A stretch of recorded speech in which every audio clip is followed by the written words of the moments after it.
সবাই কেমন আছো? আশা করি সবাই খুব ভালো আছো। আমিও খুব ভালো আছি। তো আজকে চলে এসেছি নতুন আরেকটি রেসিপি তোমাদের সাথে শেয়ার করতে। তো আজকের রেসিপি ছিল ধনিয়া চিকেন। সাথে ছিল বাটার গার্লিক নান। তো দেখতে যেরকম লোভনীয় হয়েছিল, খেতেও ঠিক ছিল সেরকমই সুস্বাদু। তো চলো তোমাদের সাথে রেসিপিটি শেয়ার করা যাক।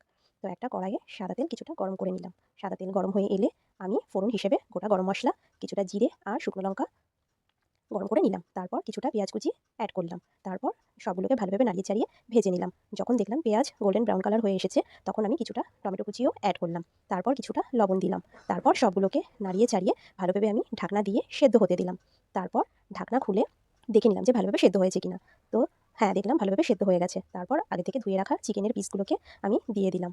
তারপর ভালোভাবে এটাকেও নাড়িয়ে চাড়িয়ে নিলাম। তারপর কিছুটা লবণ, কিছুটা হলুদ দিয়ে ভালোভাবে চিকেন আর মশলাগুলোকে ভালোভাবে নাড়িয়ে চাড়িয়ে আমি একটা ঢাকনা দিয়ে ঢেকে এটাকে বয়েল হতে দিলাম। তো আমার রান্নার রেসিপি তোমাদের কেমন লাগে অবশ্যই কমেন্টস করে জানিও। আর ভালো লাগলে অবশ্যই আমার চ্যানেলটা সাবস্ক্রাইব করে দিও। তারপর ঢাকনা খুলে আমি দেখলাম যে চিকেনটা সেদ্ধ হয়েছে কিনা। তো চিকেনের গায়ের ওপর থেকে যখন দেখলাম যে তেল ছেড়েছে, তখন আমি জিরে গুঁড়ো, ধনে গুঁড়ো আর গোলমরিচের গুঁড়ো অ্যাড করলাম। তারপর সবগুলোকে ভালোভাবে নাড়িয়ে চাড়িয়ে নিলাম। তারপর আদা রসুন আর কাঁচা লঙ্কার পেস্ট কিছুটা অ্যাড করলাম। আবারও সবগুলোকে ভালোভাবে নাড়িয়ে চাড়িয়ে মিশিয়ে নিলাম। তারপর ঢাকনা দিয়ে আরও কিছুক্ষণ বয়েল হতে দিলাম। তারপর ঢাকনা খুলে দেখলাম যে হ্যাঁ, আরও কিছুটা তেল ছেড়েছে। তারপর ফ্যাটানো টক দই আমি অ্যাড করলাম। আবারও ভালোভাবে সবগুলোকে মিশিয়ে নিলাম। তারপর আমি ঢাকনা দিয়ে ঢেকে আরও কিছুক্ষণ ভালোভাবে সেদ্ধ হতে দিলাম। তারপর ঢাকনা খুলে দেখলাম যে হ্যাঁ, অনেকটা সেদ্ধ হয়ে এসেছে। তারপর আমি কিছুটা জল অ্যাড করলাম।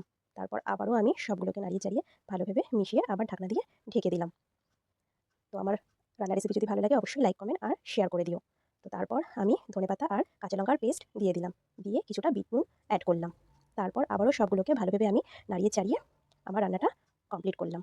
তো আমার রান্না যখন 100% হয়ে গেল, তখন গ্যাস অফ করে আমি কিছুটা লেবু রস অ্যাড করলাম। তো কেমন লাগলো অবশ্যই জানিও। টাটা।